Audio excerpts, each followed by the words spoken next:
Good afternoon, good evening, and good night, depending on where in the world you are joining me from. I am Illuminati, and this is the Crypto and Cognac podcast show, as always, live every Thursday, 7 p.m. sharp Atlantic Standard Time. And you know me, whenever you see me, you see me NSC, right? Guys, today has been a kind of week. Yo, so I had to go to the old faithful, the old favorite. Had to crack open a brand new bottle of that Hennessy VSOP, that very special old pale, as we get into it. And this evening we are talking about the bull run. Is it over? Or is this just a pullback? Ching ching. Cheers, cheers, cheers. Eyes, guys, focus. But before we get into that, as always, big up to everybody in the chat. Big up my brother from another crypto mother, Stephen Renrick, as always. The most consistent person. I feel like Stephen has been on more episodes of the podcast than I have, if that's even possible, right? But Stephen knows the rules, so I'm going to share it with you guys now. As always, I am not a financial advisor. This is not a financial advisory podcast. This is for entertainment and educational purposes only. It's all about the ICE rule. Information, conversation, education. Drink, and as always, degen responsibly, right? But back to the nature at hand, guys. We have been on a downward spiral since the weekend, right?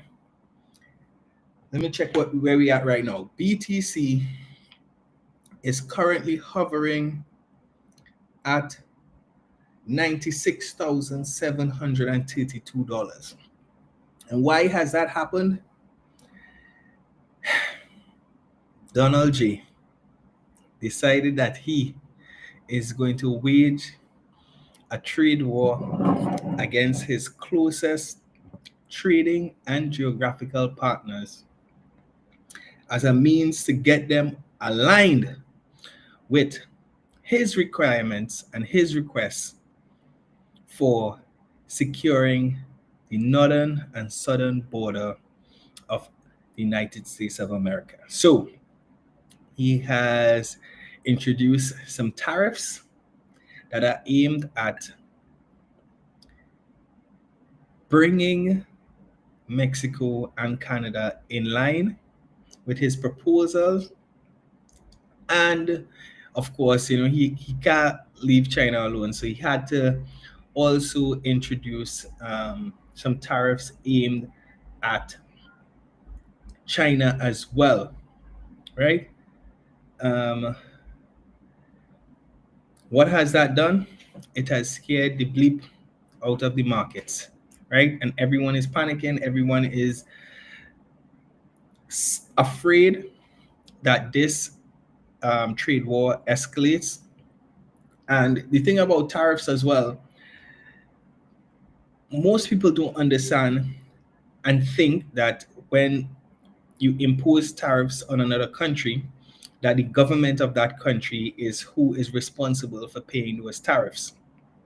That's not how it works, right? How it actually works is that any goods that are imported from that country, when they get to the ports of the United States, the US government is going to charge an additional, let's call it a tax on those items. So let's say an item is $10 and there's an additional $20 tariff placed on it. When the company, whether it be Apple, Google, Nike, Corner Store, Dollar Store, When they go to clear those items at the port, instead of paying $10, they will now have to pay $12. And if they were selling those items previously for $15 because they wanted a $5 profit, now they are just going to pass that on to the consumer because they still want their $5 profit. So instead of you paying $15 for that item, you are now going to be paying $17 for that item. So the cost of tariffs is actually passed on to the consumers. What does that mean? It means immediate inflation on all these items that, have tariffs placed on them now, right? It happens immediately. The next thing is that in addition to the costs going up immediately, it may mean that some items, the supplier decides, you know what, it's not profitable for me to bring this into the US based on the cost that I would have to pay for them, and I'm not going to be able to charge a higher price for them at the retail side. So you know what, I'm just going to stop bringing it. So what it may mean is that some items that were previously available may not be available as they used to be. Now, there are opportunities for this on this side, right? It means that American companies that previously produced those items may now have a market or a better market for accessing those goods or having their goods sold. But it still means that the consumer does not necessarily win in this instance, right? Now, more closely at home, I should say, right? How does this relate? How does this relate to Bitcoin? How does this relate to crypto? I think in the last month, in the last couple weeks, we've seen a contraction in the Bitcoin market. We went all the way down to 91,000 over the weekend. ETH went down as low as 21, I think. 25% scalp. We saw the largest single liquidation event in crypto history over the weekend.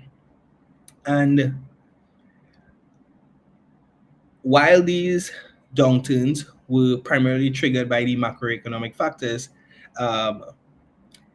the tariffs that President Trump announced against Canada, Mexico, China, that, like I said, has led to widespread panic, widespread anxiety, and over $2 billion in liquidations occurred in the market in the space of just 24 hours.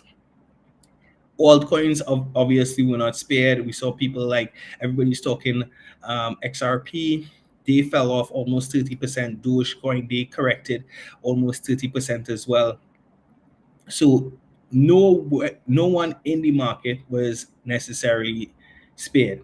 And it has a lot of people questioning whether or not this was just a correction. Is this going to be resolved once this trade dispute is resolved? Or is this signaling the premature end to this cycle's bull market, right? They have people who suggest that Bitcoin could go as low as 80,000. I myself have some some wicks,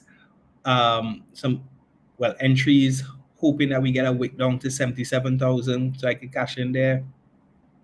But historically, the crypto market has seen similar pullbacks during bull runs. That's the fact. You know, people who are now coming into the space, maybe, and even people who've been in the space for a while, probably expected that now that we have institutional investors, we have more sophisticated investors in the market, we're not going to see these seismic pullbacks or seismic corrections when these type of events happen. But the fact of the matter is that crypto is still heavily owned by the retail market, and crypto is still heavily manipulated by those who got in early, and maybe rightfully so or wrongly so. They have invested early, they have had the conviction from a very early stage and held on to their Bitcoin, and now they have the ability to move the market based on and play into the fear, uncertainty, the doubt in the market, right? In previous bull runs, we've seen multiple corrections over 20%. So it's not unlikely that this is just one of those corrections, and we are going to continue seeing an overall upward trajectory until Bitcoin reaches its top for this cycle. You know what they say, the trend is your friend until it changes. So even though in the short term, when you look at the short term candles, it looks very bad, but you know what they say, zoom out. When in doubt, zoom out. And it's interesting to see some of the well-known crypto influencers on X and other platforms go back and forth so significantly on their position and as to whether or not this is just a correction, whether this is a crypto market crash, whether or not the cycle is over, whether or not we're going to see an extended cycle due to the delays in pumps based on what is happening. A lot of people are saying, you know, we're seeing so much bullish news in the press, on Google searches and that kind of thing. Why isn't the market reacting positively to these moves? And the fact of the matter is, as we grow as an industry, as the overall market cap of crypto grows, as the overall market cap of Bitcoin grows, it's going to take significantly more money to move the market than in previous years. That's just how market caps work, guys, right? So even though we have institutional players, you know, playing around, we have more we have governments thinking about it, we have a few strategic Bitcoin reserves being contemplated at various levels across many countries, many states. The fact of the matter is, nothing has started yet, and like I said, it is going to take so much more money to move the market than in previous times. In previous cycles, $1 billion coming into the market would move the market immediately. Now we have meme coins with $1 billion valuations, meme coins that do billions of dollars in volume every 24 hours. So we can't expect that the same level of news is going to have the same kind of impact on the market as we are used to, right? So we are going to have to really wait for retail in mass,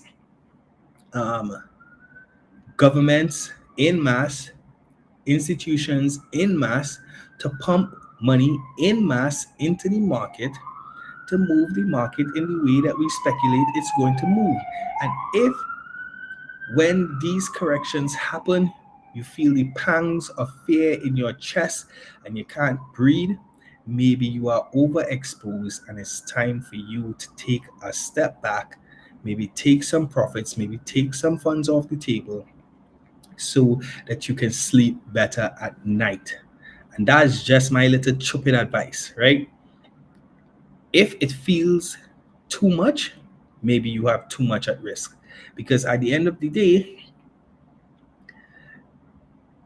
to invest more than you could afford to lose. That is the name of the game. You know, from jump when you come into this space, you're told, do your own research, not financial advice. and don't invest more than you could afford to lose, because this crazy magic internet money game is not one to be taken lightly, right? So despite Steven encouraging all you to take loans and take well, he don't encourage all it. He's telling you all what he's doing. He is a man with some big ones, you understand? Gigantic brass ones. You understand? So he could do them things. But if you cannot take the pains to make the gains, bro, take some of that money off the table. Right? As far as I am concerned, and I believe adoption is inevitable. And no one has ever lost money investing in Bitcoin over a 5-year period. So maybe it's not how much you have exposed. Maybe your time horizon just too short.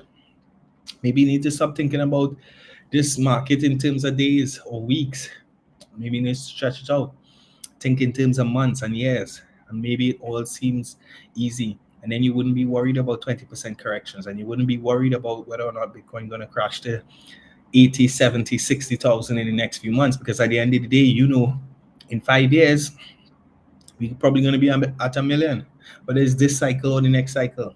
So, as I say all the time, adoption is inevitable. So for me, little correction, bro.